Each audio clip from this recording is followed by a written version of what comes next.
The day my parents called begging for my life savings, I should have known it was a trap. But even at 32, some part of me was still that desperate little girl, hoping that maybe this time they'd finally see me. I'm Daphne, and this is the story of how I lost everything, and then made sure my family lost even more. The call came on a Tuesday evening while I was editing manuscripts, my usual freelance work. Mum's voice cracked with tears, something I'd rarely heard in my life. "Daphne, please, we need your help. We're about to lose the house." I sat up straighter, my fingers hovering over my keyboard. "What happened?" "The bank," Dad's voice now shaking. "We've fallen behind on payments. They're threatening foreclosure. We need $60,000 by next week, or we lose everything." The amount hit me like a punch to the gut. That was almost everything I'd saved over the past decade. Every extra editing job, every skipped vacation, every cheap apartment I'd lived in, all of it added up to just over that amount. "I know it's a lot," Mom whispered, "but we'll put you on the deed. The house will be partly yours. Please, sweetheart, we have nowhere else to turn." My sister Sierra's voice echoed in the background. "Is she going to help us or not?" I closed my eyes, remembering all the times Sierra got new cars while I took the bus. All the times they paid her rent while I worked 2 jobs. All the times they forgot my birthday but threw elaborate parties for her. "I need to think about it," I said. "We don't have time." Mom's voice rose sharply. "The bank, I'll call you back in an hour." I hung up and immediately called Emmett, my ex-boyfriend turned friend who happened to be a lawyer. "I need your help," I said when he answered, "and I need you to be brutally honest with me." 20 minutes later, we sat in his office, him in his wrinkled suit, me still in my work-from-home sweats. "You want my professional opinion?" he asked, leaning back in his chair. "Don't do it, but you're going to anyway, aren't you?" I nodded. "Then let's protect you." He pulled out a legal pad. "We're drawing up a loan agreement. Interest rates, repayment terms, consequences for default, everything." "They won't sign it," I said. "Then you don't give them the money." He started writing. Simple as that. 2 hours later, I stood in my parents' living room, document in hand. The house smelled like Mom's stress baking, cinnamon and desperation. Sierra lounged on the couch, scrolling through her phone, like this was just another family gathering. "What's this?" Mom asked, frowning at the papers. "Loan agreement. Standard stuff. You put me on the deed, I give you the money, you repay me within 2 years. Dad's face darkened. "You don't trust us. Would you trust someone asking for $60,000 without paperwork?" Sierra finally looked up. "Wow, Daphne, real nice. They're our parents. Then they shouldn't have a problem signing." Mom's hands shook as she read the first page. "This seems excessive." "It's standard," I said, keeping my voice steady. "Ask any lawyer." "We don't have time to consult lawyers," Dad snapped. "The bank..." "Then sign." I held out a pen. "Or I walk out that door and you can figure something else out." They signed, both of them right there on my carefully crafted loan agreement. They didn't even read past the first page, too desperate for the money, too certain they could handle their quiet, reliable daughter later. I transferred the money that night. All of it. Everything I'd worked for, gone in a single transaction. Mum hugged me, crying about how I'd saved them all. Sierra rolled her eyes and went back to her phone. Dad promised they'd start the deed transfer immediately. Later that night as I drove home, my hands shook so badly I had to pull over. I called Audrey, my best friend since college. "I did something either really stupid or really smart," I said when she answered. "Tell me you didn't give them the money." "I did, but I got something better." I looked at the signed agreement in my passenger seat. "I got proof." "Proof of what?" "That they're going to try to screw me over." I started my car again, suddenly calmer, "And when they do, I'll be ready." I was still stupid, but not as stupid as they thought I was. and soon they'd learn exactly how much that mistake would cost them. 3 weeks passed before I decided to make a surprise visit. I'd been calling daily about the deed transfer, but Mum always had an excuse. The lawyer was busy, the paperwork was complicated, they needed more time. That Sunday afternoon I drove to their house, determined to get answers. I parked a block away, a habit from my teenage years when I'd sneak out. The kitchen door had always been my secret entrance, and muscle memory guided me around the side of the house. But voices stopped me before I could knock. "I can't believe she fell for it." Sierra's laugh sharp and clear through the window. $60,000, just like that. My hand froze midair. "Well, she always was the responsible one." Mum's voice now tinged with amusement. "Our little emergency fund. The best part is," Dad chuckled, "she thinks we're putting her on the deed, as if we hadn't already transferred it to Sierra last month." The world tilted sideways. I pressed my back against the wall, struggling to breathe. "But what about her loan agreement?" Sierra asked. "Shouldn't we be worried?" "Please." Mom's eye roll was audible.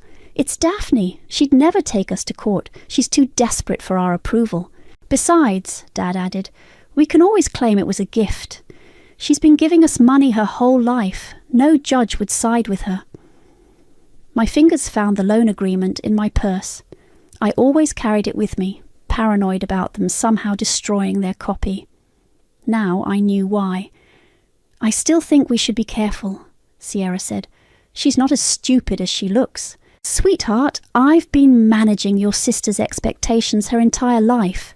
Trust me, she'll roll over like she always does. Now, about that down payment for your new condo." I didn't stay to hear more. My legs carried me back to my car on autopilot, my mind eerily quiet. I sat there for a long time staring at nothing, letting their words sink in. Emergency fund, rollover, gift. My phone buzzed. Audrey calling. I answered without thinking. "Hey, I'm at that new cafe we talked about. Want to join?" "They planned it," I heard myself say. "The whole thing, they transferred the deed to Sierra before they even asked me for money." Silence, then, "Don't move, I'm coming to you." "Where are you?" "Outside their house." "Jesus, Daphne, drive to my place, now." 20 minutes later, I sat on Audrey's couch, clutching a coffee she'd shoved into my hands. She paced in front of me, her therapist mode fully activated. "We need to call Emmett," she said. "No." I pulled out the loan agreement. "Not yet." "Daphne, they stole from you. I know exactly what they did." My voice was steady now, cold. "They thought they were so clever, getting me to empty my savings. They thought I was still that desperate little girl who'd do anything for a scrap of love." Audrey stopped pacing. "What are you going to do?" I smoothed out the agreement on her coffee table. "You know what the beautiful thing about this document is? They didn't read it. They were so sure I was harmless they signed without reading." And Emmett added some interesting clauses about asset disclosure, about fraud, about what happens if they try to transfer property without notifying me. I looked up at Audrey, feeling something dark and satisfied unfurl in my chest. "They signed their own sentence and they don't even know it." "You're scaring me a little," Audrey said, but she was smiling. "Good, because I'm about to scare them a lot more." I pulled out my phone and opened my banking app. "First, I'm going to transfer every penny I have left to a new account they can't access. Then I'm going to call Emmett. And then I'm going to show them exactly how stupid I'm not." I stood up, suddenly energized. "They wanted to play games? Fine. But they forgot something important." "What's that?" "I've been watching them play these games my whole life. I know all their moves." I grabbed my keys, and I've got proof of every single one. As I drove home that evening, their laughter echoed in my head. But this time it didn't hurt. This time it fueled me. "You made a mistake, Mom," I whispered to my empty car. "You signed my freedom and your sentence. The war they didn't know was coming would start tomorrow, and this time I wasn't playing by their rules. The demand letter arrived at their house exactly 1 week later. I paid extra for certified mail requiring a signature. Mum signed for it at 10:43 a.m. on a Tuesday. By 10:47, my phone was exploding. I let it ring while I finished my coffee, watching the notifications pile up. 3 calls from Mum, 2 from Dad, 5 text messages from Sierra, each one more hysterical than the last. Finally, I answered. "What is this?" Mum's voice trembled with rage. "I believe the letter is quite clear," I said, channeling Emmett's professional tone. "You have 60 days to repay the loan in full, or we proceed with legal action." "Legal action?" she sputtered. "We're your family." "Yes, you made that very clear when you transferred the deed to Sierra before asking for my money." Silence. Then, "You were at the house. The kitchen door was always my favourite entrance. You taught me that, remember? All those times you locked me out." Dad's voice cut in. "Now listen here, young lady." "No, you listen." My voice could have frozen hell. "You have 60 days, every penny plus interest as outlined in the agreement you signed. Otherwise, I file suit and pursue asset forfeiture." "Asset," Mom choked. "You wouldn't dare. Try me." Sierra's voice now shrill and panicked. "You can't do this. The house is mine." Actually about that, I smiled into the phone. "You might want to check the property records again. Seems there are some interesting discrepancies in the transfer documentation." Another silence, heavier this time. "What did you do?" Mum whispered. "Me? Nothing yet, but the mortgage company might have received an anonymous tip about potential fraud. Funny how quickly they start investigating when words like forged documents come up." "You bitch," Sierra breathed. "I learnt from the best, sis." I checked my watch. 60 days, not a minute more. I hung up and immediately blocked their numbers. My hands were shaking, but not from fear. Adrenaline coursed through me, electric and alive. My phone buzzed again. "Emmett, they got the letter," he said when I answered. "How do you know?" "Because your mother just called my office screaming about ungrateful daughters and family loyalty. I recorded the whole thing." I laughed. "Of course you did. She threatened to sue me for malpractice, said I manipulated you into this. What did you say?" I reminded her that she signed a legally binding document without reading it. Then I hung up. He paused. "You know they're going to fight this." "Let them." I opened my laptop, pulling up the folder labelled Family Business. That's exactly what I'm counting on. Later that afternoon I met Audrey for lunch. She was already waiting at our usual table, 2 glasses of wine ready. "You look different," she said as I sat down. "Different how?" "Lighter, like you finally put down something heavy." I took a sip of wine. "I sent the letter. And now we wait." I pulled out my phone, showing her the blocked numbers. "They can't reach me directly anymore. Everything goes through Emmett." "They must be losing their minds." "Oh, they are," I smiled. "But here's the best part. I had Emmett send copies of the loan agreement to their country club board. You know, the one where Mom's been treasurer for 15 years. Audrey's eyes widened. "You didn't?" Along with some questions about the club's financial records. Anonymous, of course. "Daphne," she leaned forward. "That's deliciously evil." "No, that's just the beginning." I pulled up an email on my phone. "Remember Summer, Mom's old friend who suddenly disappeared 10 years ago? The one they said moved to Florida? She never moved. Mum forced her out of the social circle after discovering some interesting financial irregularities at their charity foundation." I showed her the email. "Summer's been waiting years to tell her story." Holy shit. Mom always said image was everything. I put my phone away. Let's see how she likes watching hers crumble. Audrey studied me over her wine glass. "You're really doing this." They thought I was weak because I was quiet, because I watched and waited and kept my mouth shut. I met her eyes. But I saw everything. And now they're going to see exactly what I learned. My phone buzzed with a text from Emmett. Your sister's boyfriend just called. Says he has information you need to hear. I showed Audrey the message. Think it's a trap? She asked. Probably. I finished my wine. But I'm done running from their traps. This time I'm setting them. The game was changing, and for once I held all the cards. I met Heath at a coffee shop downtown, far from my parents' usual haunts. He was already there when I arrived, fidgeting with his designer watch, the one Sierra had bragged about buying him last Christmas. With my money, apparently. Thanks for meeting me, he said as I sat down. Make it quick. I kept my coat on. I have a meeting in 30 minutes. Look, Sierra doesn't know I'm here. He leaned forward, lowering his voice. Your parents, they're not who you think they are. Actually, they're exactly who I think they are. No, you don't understand. He glanced around nervously. The house isn't the first time they've done something like this. That got my attention.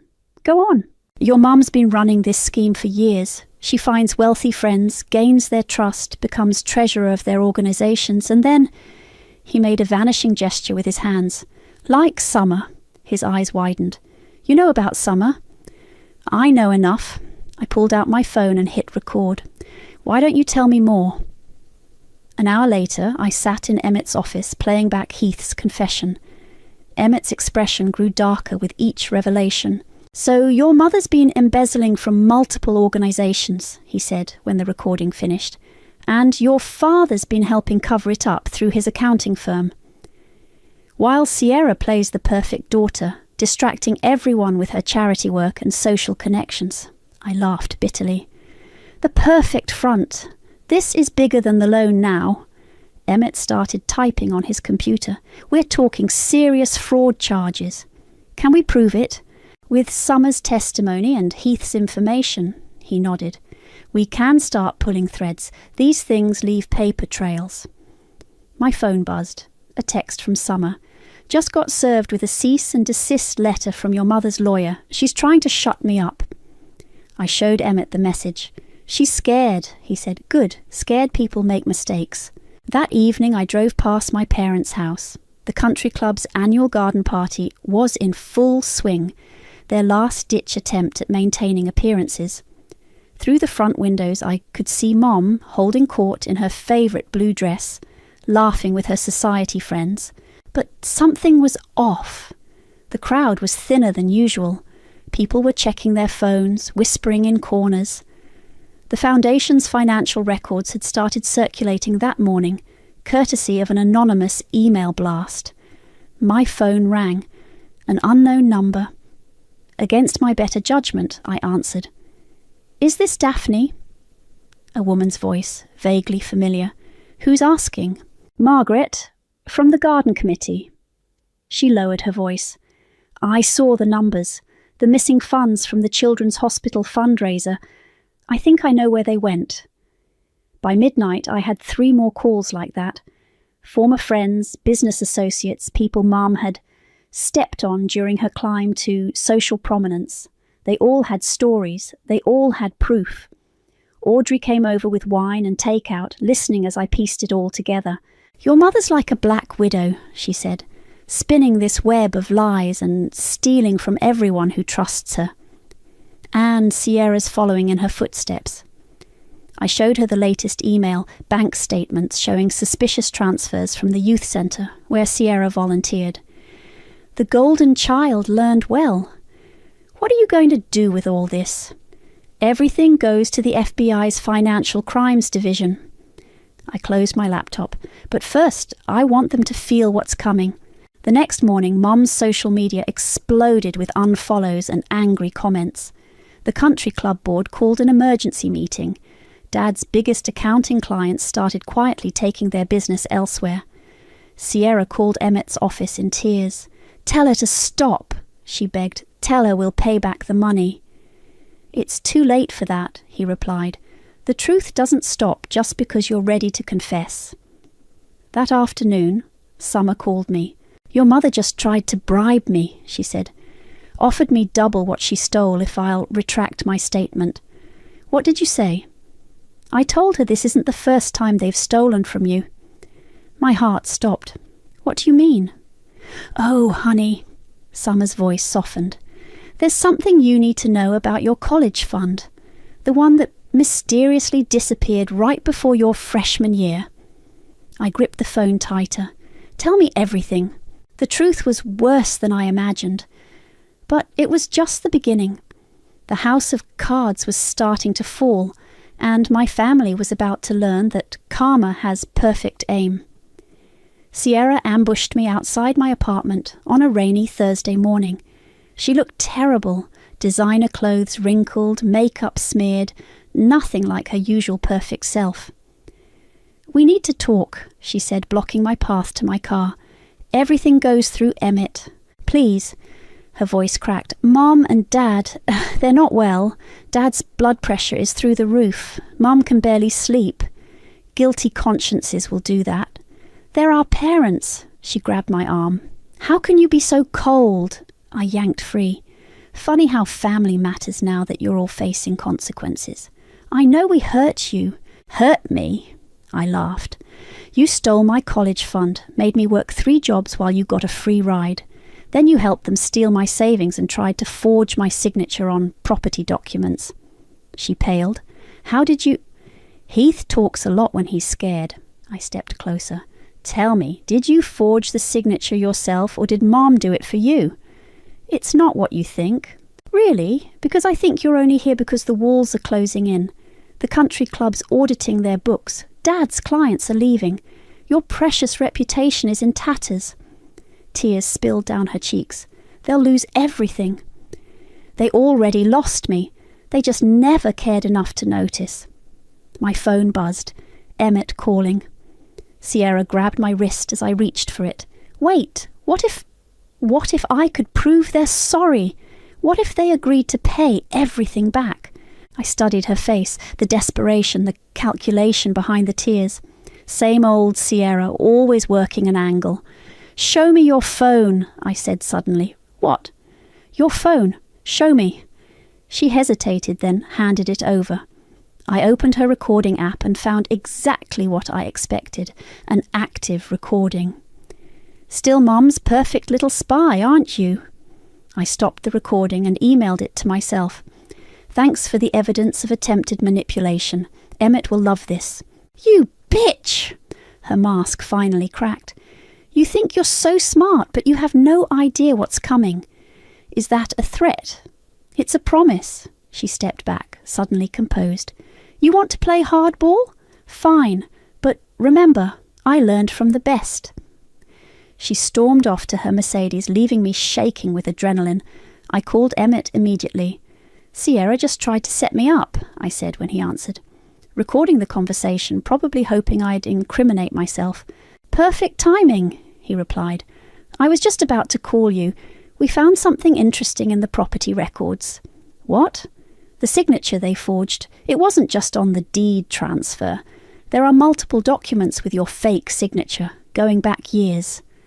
My stomach dropped. How many? At least a dozen. Loan applications, tax documents, even some insurance policies. They've been forging my signature for years. Looks like it. And guess who notarized most of these documents? Heath, I whispered. Bingo.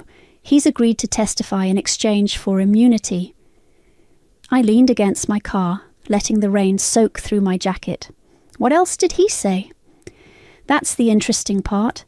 He claims Sierra has a safety deposit box at First National, one she visits every time there's a major document signing. You think that's where they keep the forgeries? Only one way to find out? He paused. But we need to move fast. Sierra's getting sloppy, which means she's desperate. That afternoon, I met Audrey for lunch. She listened as I recounted everything. You know what's weird? She said when I finished. Through all of this, they're still more worried about their reputation than actually fixing things. That's because they don't think they did anything wrong.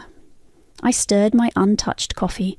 In their minds, they were entitled to my money, to my signature, to my life. And now they're about to learn about real consequences. I showed her the email from Emmett, a court order for Sierra's safety deposit box. The hearing's tomorrow. Are you ready? For the truth? No. I looked out the window at the rain. For justice? Absolutely. My phone buzzed with a text from Heath. Sierra's at the bank right now. She knows you're coming for the box. I forwarded it to Emmett, who replied immediately. Already called the bank. Box is frozen. Nothing goes in or out. Checkmate, I whispered. What? Audrey asked. They're running out of moves. I grabbed my keys. And I'm done playing defense. Tomorrow, that safety deposit box would tell its secrets, and my family would learn that their perfect plan had one fatal flaw. They underestimated the daughter they never wanted. The courthouse hallway felt like a battlefield. My parents and Sierra huddled with their lawyer on one side, while Emmett and I stood on the other. Heath sat alone in the middle, looking like he might throw up. Last chance, Mum's lawyer called across the hall. We can settle this privately. Not anymore, Emmett replied, holding up the court order for the safety deposit box. Sierra's face went white. She grabbed her lawyer's arm, whispering frantically. Mum's perfect posture crumbled slightly. The bailiff called us in. As we filed past Heath, Sierra hissed, "Traitor!" He flinched, but said nothing. Judge Martinez didn't waste time on pleasantries. We're here regarding evidence of document forgery and financial fraud. The contents of safety deposit box 247 have been secured. Yes, Your Honour, the bank representative confirmed. The box was sealed yesterday afternoon, shortly after Ms. Sierra attempted to access it. Attempted? The judge raised an eyebrow. She became agitated when denied access. Security had to escort her out. Sierra sank lower in her seat. Mum's fingers dug into Dad's arm. Proceed with the opening, Judge Martinez ordered. The bank representative placed the box on the evidence table. My heart pounded as she turned the key. Inside lay dozens of documents neatly organised.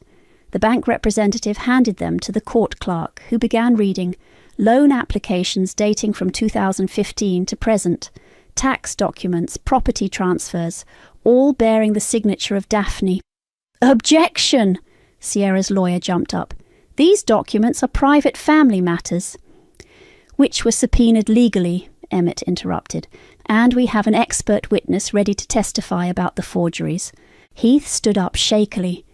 Sierra's face twisted with rage. You lying piece of... Ms. Sierra! Judge Martinez banged her gavel. Control yourself or be removed. Heath approached the witness stand. Under oath, he detailed everything. Sierra's practice sessions perfecting my signature, Mom's careful coaching, Dad's strategic notarizing. And these, Emmett held up a stack of papers. Templates, Heath said quietly.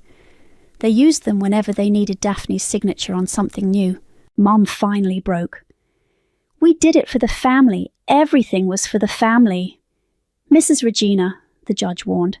She was always so difficult about money, Mom continued, hysteria creeping into her voice. Always questioning, always refusing to help. We had to commit fraud. I stood up. Had to steal my identity, my college fund, my savings. You ungrateful... Sierra lunged forward, but her lawyer grabbed her. Your Honour, Emmett said calmly, we move to freeze all assets pending criminal investigation. The evidence suggests this fraud extends well beyond my client. No! Mom's scream echoed through the courtroom. You can't! The house that was fraudulently transferred. Emmett produced more documents. We have proof the deed transfer used a forged signature, making it null and void. Sierra started crying. Dad looked like he'd aged 10 years. Mom just kept shaking her head, whispering, no, no, no. The judge reviewed the evidence, her expression growing darker with each page. I've seen enough, she finally said. Assets frozen pending investigation. The property transfer is invalidated and... She looked directly at my family. I'm referring this case to the district attorney for criminal charges. Criminal, Dad whispered. Identity theft, fraud, financial exploitation, multiple counts. The judge closed her folder. I strongly suggest you all get criminal defense attorneys. As we left the courtroom, Sierra screamed after me. You've ruined everything. I turned back slowly. No, you did that yourselves. Every lie, every theft, every time you chose greed over love. I met Mom's eyes. I just exposed it. Outside, Heath caught up to me. There's something else you should know. What now? The reason they needed your college fund? He glanced around nervously. Sierra was in trouble, big trouble, the kind that needed expensive lawyers to make disappear. What kind of trouble? Ask your mum about the hospital records from 2015, the ones she paid to have sealed. He handed me a folded paper. This is the case number. I watched him walk away, that final piece of information burning in my hand. Emmett appeared beside me. Want me to look into it? He asked. Not yet. I tucked the paper away. First, I want them to sit with this, to feel what's coming. They won't go down quietly. I know. I looked back at the courthouse where my family huddled with their lawyers. But for the first time in my life, I'm not afraid of their noise. That night I sat in my apartment staring at the case number Heath had given me. One more secret, one more lie. Tomorrow I'd start digging. But tonight I let myself feel the weight of victory and the price of justice. The war wasn't over, but I'd just won the biggest battle. The hospital records arrived on a Tuesday morning. Emmett handed me the manila envelope with an uncharacteristic hesitation. Are you sure you want to read these? I took the envelope. How bad is it? Bad enough that your mother paid $500,000 to make it disappear. He sat down heavily. Money that apparently came from your college fund. Inside were police reports, medical records, and witness statements. As I read, the world tilted sideways. Sierra had been driving drunk. There'd been an accident, a family of 4. They died, my voice cracked. The parents survived, the children didn't. Emmett's voice was gentle. Your parents used their connections to bury it. Changed records, paid off officials. Sierra walked away without a scratch, legally and literally. My college fund. My future. Sacrificed to cover up my sister's crimes. Does she even remember? I whispered. According to Heath, she jokes about it at parties, calls it her lucky escape. The rage that filled me was arctic cold. I picked up my phone and dialed a number I'd been saving. Detective Roberts, I have information about a cold case from 2015. Everything moved quickly after that. By evening, police cars lined our family street. I watched from my car as they led Sierra out in handcuffs, Mom screaming on the front lawn, Dad silent and grey-faced. My phone buzzed. Audrey. It's all over the news, she said when I answered. How are you holding up? I'm at the house, watching. Want company? No, but thanks. I watched as Mom collapsed dramatically onto the grass. I need to do something first. I waited until the police cars left, then walked up to the front door. Mom saw me through the window and yanked it open. How could you? She shrieked. Your own sister! How could I? I stepped past her into the house. 2 children died, Mom, and you covered it up. We had to protect her. With my money, my future. I turned to face her. Did you ever even hesitate? Of course we did, Dad spoke up from his armchair. But Sierra, she's special. She needed consequences, I cut in. She needed to face what she'd done. Instead, you taught her that money solves everything. That lives don't matter as long as you can pay to make problems disappear. You don't understand. I understand perfectly.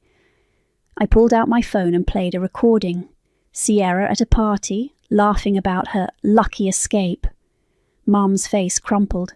Where did you get that? Heath recorded everything. Every joke, every casual mention of the accident. He's been collecting evidence for years, waiting for someone to finally hold her accountable. "We'll fix this," Mom said desperately. "We'll hire lawyers." "No."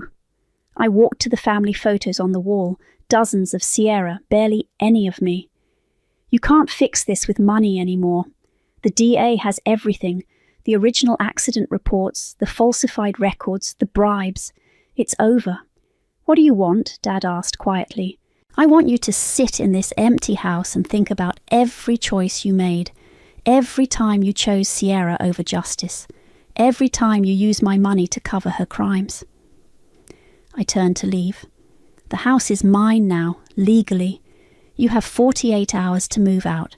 "You're evicting us?" Mum's voice rose to a shriek. "After everything we've done for you?" I laughed, a cold, hard sound. "Everything you've done for me. You stole my future to cover up your precious daughter's murders. You forged my signature and stole my savings. You've done nothing for me except teach me exactly who you are." "We're your parents." "No." I opened the front door.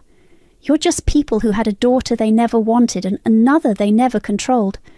And now you get to live with those choices." Outside, reporters had gathered. Cameras flashed as I walked to my car. Mum ran out after me. "All I wanted was your honesty," I told her, loud enough for the cameras to hear. "You cashed that in for Sierra's comfort. Now you get to watch it all burn." Later that night, I sat in Emmett's office watching the news coverage. Sierra's mugshot, the accident details, my parents' role in the cover-up. "The DA wants to make a deal," Emmett said. "They'll reduce Sierra's charges if she testifies against your parents about the cover-up." "Let me guess, she's already agreed?" "Faster than you can say self-preservation." He smiled grimly. "The golden child's crown is tarnished." I nodded, feeling strangely empty. "What now?" "Now?" He handed me the house keys. "Now you decide what justice looks like." I took the keys, their weight, familiar yet different. Like everything else, they felt like both an ending and a beginning. But something still nagged at me. One last secret, waiting in that house. I just didn't know how much more truth I could handle. The house felt different, empty. My footsteps echoed through bare rooms as I walked upstairs, past the blank spaces where family photos once hung. Mum and Dad had moved out yesterday, leaving behind only what they couldn't carry. In their bedroom I found Mom's old vanity, too heavy to move quickly. The drawers were empty except for one stuck at the back. I yanked it open and found a leather-bound journal. My phone rang. Audrey. "Have you seen the news?" she asked when I answered. "Sierra took the deal. She's testifying tomorrow. Let me guess, she's throwing our parents under the bus." "Completely. She's claiming they forced her to keep quiet about the accident, playing victim." I opened the journal, Mom's familiar handwriting filling the pages. "Hold on, I need to call you back." The first entry was dated the day I was born. As I read, my hands began to shake. "I can't love her like I should," Mom had written. "She's not Talon's. Every time I look at her, I see my mistake, my shame. But Talon agreed to raise her as his own, to never tell her the truth. We'll have our own child soon, a real family." The journal fell from my numb fingers. Suddenly everything made sense. The constant rejection, the favoritism, the way Dad could never quite meet my eyes. I drove to the detention centre where they were holding Mom.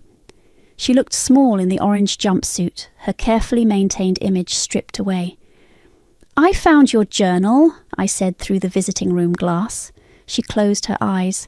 "So now you know. Who is he? My real father? Does it matter?" "It mattered enough for you to punish me my entire life for it." She leaned forward. "I gave you a good life." "You gave me trauma." I pressed my hand against the glass. "Every time you chose Sierra, every time you stole from me, every time you made me feel worthless, it was all because I reminded you of your guilt. I tried to love you." "No. You tried to erase me." I stood up. "But you failed. because I'm stronger than your shame." Outside, I called Emmett. "I'm selling the house," I said when he answered. "Are you sure? You fought hard for it." "It's not a victory if I keep it. It's just another chain." I watched the sunset paint the sky purple. I want to be free. That night I sat with Audrey on my balcony, sharing wine and truth. "So, what now?" she asked. "Now I write my own story." I showed her the real estate listings I'd been browsing, small houses with garden space far from my family's shadow. Something that's just mine. "And your parents? Sierra?" "Sierra will serve time for vehicular manslaughter. Less than she deserves, but more than she expected." I sipped my wine. "Mom and Dad are facing fraud charges. Their reputation is destroyed. Their friends have abandoned them." "And that's enough?" "No, but it's justice." I smiled slightly. "Besides, living well is the best revenge." My phone buzzed. A text from Dad. The first contact since the arrest. "I should have been better," it read. "Not because you weren't mine by blood, but because you were mine by choice. I failed you, I'm sorry." I showed Audrey the message.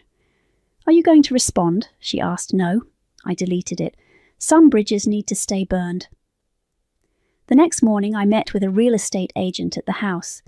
As she talked about market values and staging, I walked through the rooms one last time. In my old bedroom I found a small heart carved into the window frame. My secret mark from childhood. I traced it with my finger, remembering the girl who dreamed of being loved. "I'm sorry," I whispered to her, "but I love you now, and that's enough." The agent called me downstairs. As I walked through the front door, I didn't look back. The house that held so many painful memories would soon belong to someone else. Let them fill it with better stories. My phone rang. Emmett again. "The DA has one last question," he said. "Do you want to make a victim impact statement at the sentencing?" I watched a moving truck pull up to the house, ready to clear out the last pieces of my old life. "No," I said. "I've said everything I need to say. Let the silence speak for itself." I hung up and got in my car. In the rearview mirror, the house grew smaller until it disappeared completely. Ahead, the road stretched open and empty. Not an ending, but a beginning. Some people say revenge doesn't bring peace. They're wrong. It brought me something better. It brought me home to myself.